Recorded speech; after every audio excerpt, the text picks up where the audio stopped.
Saudara pemain timnas Indonesia Nathan Choi Aon resmi tinggalkan tim kasta kedua Inggris, Swansea City. Kedua belah pihak sepakat untuk mengakhiri kontrak.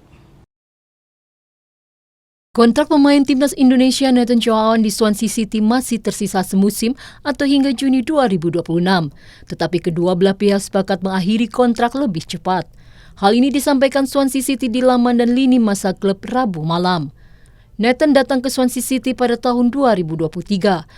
Namun, mantan pemain Excelsior itu sulit bersaing menembus skuad utama. Dalam 2 musim, Nathan hanya mencatatkan 3 laga, 2 diantaranya di Piala Carabao. Nathan sempat dipinjamkan ke klub Belanda Heerenveen pada pertengahan musim 2023-2024. Tetapi Nathan kembali sulit bersaing dan hanya mengumpulkan 15 menit bermain dari 4 laga. Nathan Choi Aon menambah daftar pemain timnas yang berstatus free agent.